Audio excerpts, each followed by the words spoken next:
శ్రీ సాయినాథాయ నమః. శ్రీ సాయి సచ్చరిత్రము 47వ అధ్యాయం. బాబా చెప్పిన వీరభద్రప్ప చెన్నబసప్పల పాము కప్ప కథ. గత అధ్యాయములో 2 మేకల పూర్వ వృత్తాంతమును బాబా వర్ణించారు.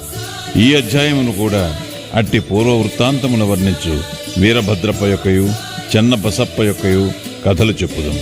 ప్రస్తావన: శ్రీ సాయి రూపము పావనమైనది. ఒక్కసారి వారి వైపు దృష్టి నిగిడించినచో ఎన్నో గత జన్మల విచారమును నశింపజేసి ఎంతో పుణ్యము ప్రాప్తించునుటల చేయును. వారి దయాదృష్టి మనపై బరపినచో మన కర్మబంధములు వెంటనే వీడిపోయి మనం ఆనందమును పొందెదము. గంగానదిలో స్నానము చేయు వారి పాపములన్నయూ తొలగును.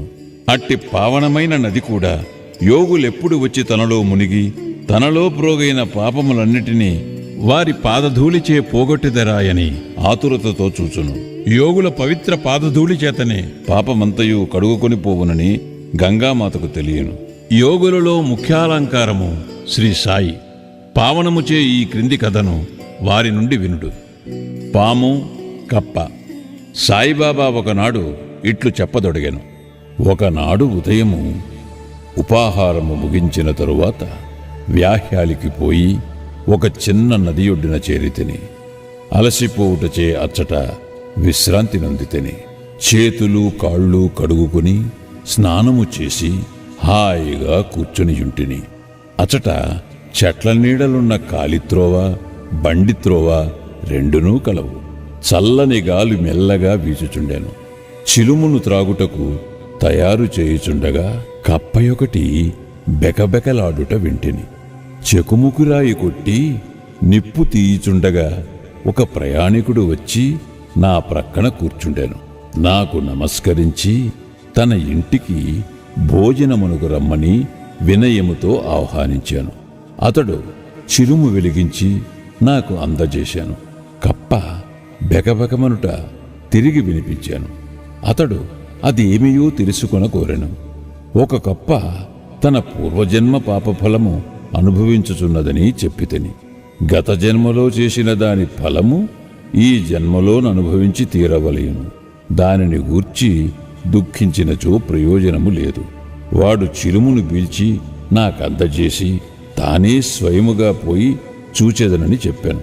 ఒక కప్ప పాముచే పట్టుకొనబడి అరచుచుండుననియు గత జన్మలో రెండునూ దుర్మార్గులేగాన ఈ జన్మయందు గత జన్మ యొక్క పాపమును ఈ దేహముతో అనుభవించుచున్నవనియూ చెప్పితిని.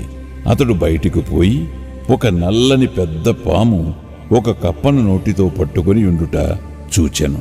అతడు నా వద్దకు వచ్చి 10-12 నిమిషములలో పాము కప్పను మృంగునని చెప్పాను. నేను ఇట్లాంటిని, లేదు, అట్లు జరుగనే జరగదు. నేనే దాని తండ్రిని, రక్షకుడను. నేనిచటనే ఉన్నాను. పాము చేత కప్పనెట్లు తినిపించెదను? నేనిక్కడ ఊరకనే ఉన్నానా? దాని నెట్లు విడిపించెదనో చూడు. చిలుము పీల్చిన పిమ్మట మేమా స్థలమునకు పోతిమి. అతడు భయపడెను. నన్ను కూడా దగ్గరకు పోవద్దని హెచ్చరించెను. పాము మీద పడి కరుచునని వాని భయము. అతని మాట లెక్కించకయే నేను ముందుకు పోయి ఇట్లంటిని. ఓ వీరభద్రప్ప, నీ శత్రువు చెన్నబసప్ప కప్పజన్మమెత్తి పశ్చాత్తాపపడుటలేదా? నీవు సర్పజన్మమెత్తినప్పటికీ వాని యందు శత్రుత్వము వహించియున్నావా? ఛీ, సిగ్గులేదా? మీ ద్వేషములను విడిచి శాంతింపుడు. ఈ మాటలు విని ఆ సర్పము కప్పను వెంటనే విడిచి నీటిలో మునిగి అదృశ్యమయ్యాను. కప్ప కూడా గంతు వేసి చెట్ల పొదలలో దాగెను. బాటసారి ఆశ్చర్యపడెను. మీరన్న మాటలకు పాము కప్ప నెట్లు వదిలి అదృశ్యమయ్యను. వీరభద్రప్ప ఎవరు? చెన్నబసప్ప ఎవరు? వారి శత్రుత్వమునకు కారణమేమి అని అతడు ప్రశ్నింపగా అతనితో కలిసి చెట్టు మొదటికి పోతిని. చిలుము కొన్ని పీల్పులు పీల్చి అతనికి వృత్తాంతమంతయు ఈ రీతిగా బోధించితిని. మా ఊరికి 4-5 మైళ్ళ దూరమున ఒక పురాతన శివాలయము కలదు. అది పాతబడి శిథిలమయ్యను. ఆ గ్రామములోని ప్రజలు దానిని మరామతు చేయుటకై కొంత ధనము ప్రోగు చేసిరి. కొంత పెద్ద మొత్తము ప్రోగైన పిమ్మట పూజ కొరకు తగిన ఏర్పాటు చేసిరి. మరామత్తు చేయుటకు అంచనా వేసిరి. ఊరిలోని ధనవంతుని కోశాధికారిగా నియమించి సర్వము అతని చేతిలో పెట్టిరి. లెక్కలను చక్కగా వరాయు బాధ్యత వానిపై పెట్టిరి. వాడు పరమలోభి. దేవాలయము బాగు చేయుటకు చాలా తక్కువ వ్యయము చేశాను. దేవాలయములో ఏమీ అభివృద్ధి కానరాలేదు. అతడు ధనమంతయు ఖర్చు పెట్టాను. కొంత తాను మృంగెను. తన సొంత డబ్బు కొంచెమైనను దానికి వెచ్చించలేదు. తియ్యని మాటలు చెప్పువాడు. అభివృద్ధి కాకుండుటకు ఏవో కారణములు చెప్పేవాడు. గ్రామస్తులు తిరిగి వాని వద్దకు పోయి అతడు సొంతముగా తగిన ధన సహాయము చేయని ఎడల మందిరము వృద్ధి కాదని చెప్పిరి. వాని అంచనా ప్రకారము పని సాగించవలసినదని చెప్పుచూ మరికొంత ద్రవ్యమును వసూలు చేసి అతనికిచ్చిరి. వాడా ధనమును పుచ్చుకుని పూర్వము వలనే ఊరక కూర్చుండెను. కొన్నాళ్ల పిమ్మట మహాదేవుడు వాని భార్యకు కలలో కనిపించి ఇట్లు చెప్పెను, నీవు లేచి దేవాలయపు శిఖరమును కట్టుము. నీవు ఖర్చు పెట్టిన దానికి 100 రెట్లు ఇచ్చెదను. ఆమె ఈ దృశ్యమును తన భర్తకు చెప్పాను. అది ధనము వ్యయమగుటకు హేతువగునేమోయని భయపడి ఎగతాళి చేయిచు అది ఉత్త స్వప్నమనియు దానిని నమ్మనవసరము లేదనియు, లేకున్నచో దేవుడు తనకు స్వప్నములో కనబడి యాల చెప్పలేదనియు, తాను మాత్రము దగ్గర లేకుండెనాయనియు, ఇది దుస్వప్నము వలె కనిపించుచున్నదనియు, భార్యాభర్తలకు విరోధము కల్పించున్నట్టులా తోచుచున్నదనియు అతడు సమాధానము చెప్పాను. అందుచే ఆమె ఊరుకొనవలసి వచ్చాను. దాతలను బాధించి వసూలు చేయు పెద్ద మొత్తము చందాలయందు దేవునకు ఇష్టముండదు.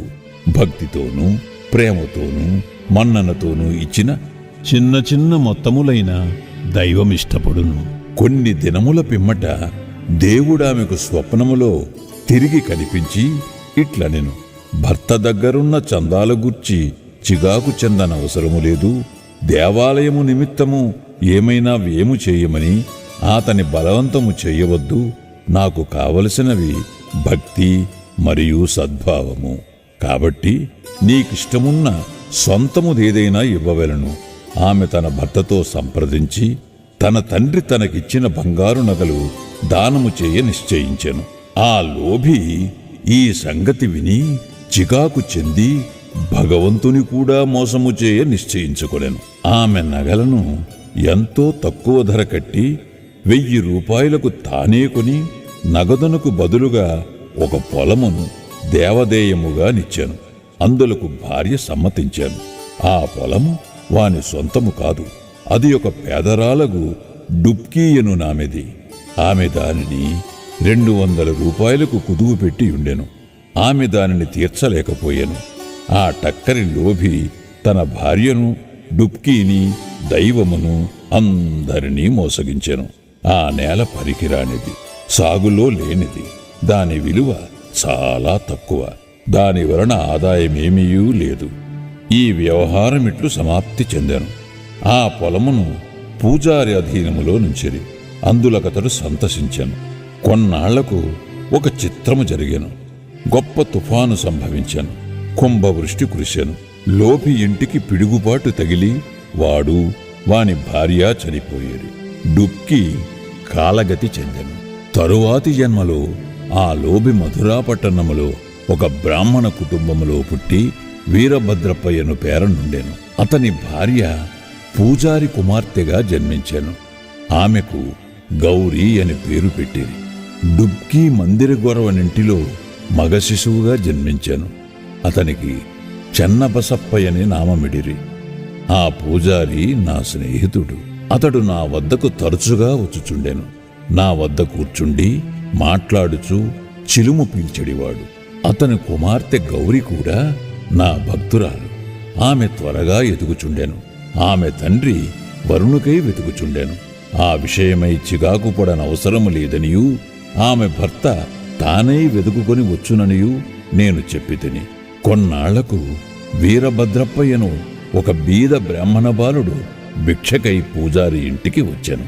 పూజారి నా సమ్మతి ప్రకారము వానికి గౌరినిచ్చి పెండ్లి చేశాను. అతడు కూడా నా భక్తుడయ్యాను. ఏలనా పిల్లను కుదిర్చితనని అతడు నా యందు విశ్వాసము చూపుచుండెను. వాడు ఈ జన్మలో కూడా ధనమునకై మిగుల తాపత్రయపడుచుండెను. నా వద్దకు వచ్చి అతడు కుటుంబముతో నుండుటచే తనకెక్కువ ధనము వచ్చునట్లు చేయుమని బతిమాలుచుండెను. ఇట్లుండగా కొన్ని విచిత్రములు జరిగాను. ధరలు హఠాత్తుగా పెరిగాను. గౌరి అదృష్టము గలది, పొలమునకు ధర పెరిగాను. కానుకగానిచ్చిన పొలము 1,00,000 రూపాయలు కమ్మిరి. ఆమె ఆభరణముల విలువకు 100 రెట్లు వచ్చాను. అందులో సగము నగదుగా ఇచ్చిరి. మిగతా దానిని 25 వాయిదాలలో ఒక్కొక్క వాయిదాకు 2,000 రూపాయలు చొప్పున ఇచ్చుటకు నిశ్చయించిరి. అందుకందరూ సమ్మతించిరి. కాని ధనమునకై తగవులాడిరి. సలహా కొరకు నా వద్దకు వచ్చిరి. ఆ ఆస్తి మహాదేవునిది కాబట్టి పూజారిది. పూజారికి కొడుకులు లేనందున సర్వ హక్కులు గౌరికి వచ్చాను. ఆమె సమ్మతి లేనిదే ఏమీ ఖర్చు చేయవద్దని చెప్పితిని. ఆమె భర్తకు ఈ పైకముపై నెట్టి అధికారము లేదని బోధించితిని. ఇది విని వీరభద్రప్ప నాపై కోపగించెను. ఆస్తిపై గౌరికే హక్కు కలదని తీర్మానించి దానిని కబళించుటకు నేను యత్నించుచున్నానని నుడివెను. అతని మాటలు విని భగవంతుని ధ్యానించి ఊరుకుంటిని. వీరభద్రప్ప తన భార్య గౌరిని తిట్టెను. అందుచే ఆమె పగటిపూట నా వద్దకు వచ్చి ఇతరుల మాటలు పట్టించుకునవలదనియు తనను కూతురుగా చూచుకునవలననియు వేడుకొనెను. ఆమె నా ఆశ్రయమును కోరుటచే నేనామెను రక్షించుటకు 7 సముద్రములైనా దాటుదునని వాగ్దానమిచ్చితిని. ఆనాడు రాత్రి గౌరికొక స్వప్న దృశ్యము కనపడెను. మహాదేవుడు స్వప్నములో కనిపించి ఇట్లనెను, ధనమంతయు నీదే, ఎవరికీ ఏమీయును ఇవ్వవలదు. చెన్నబసప్పతో సలహా చేసి దేవాలయపు మరామత్తు నిమిత్తము కొంత ఖర్చు చేయుము.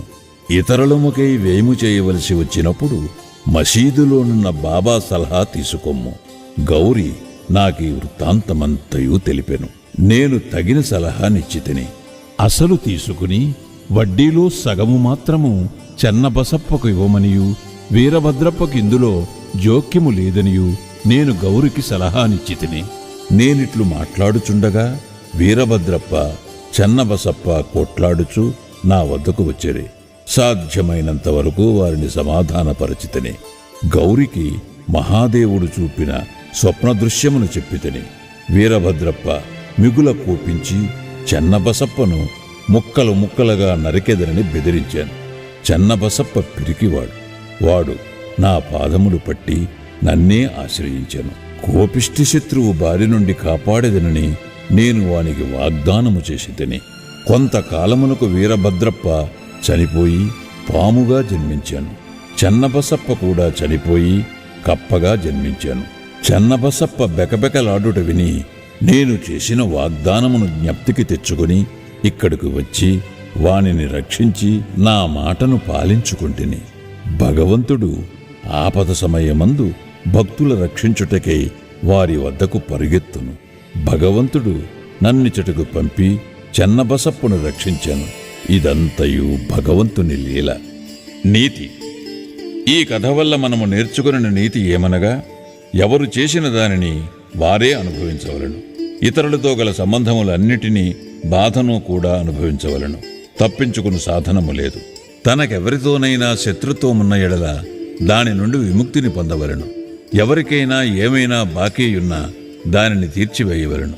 రుణము కాని శత్రుత్వ శేషము కాని ఉన్నచో దానికి తగిన బాధపడవలను. ధనమునందు పేరాస గలవానిని అది హీనస్థితికి తెచ్చును.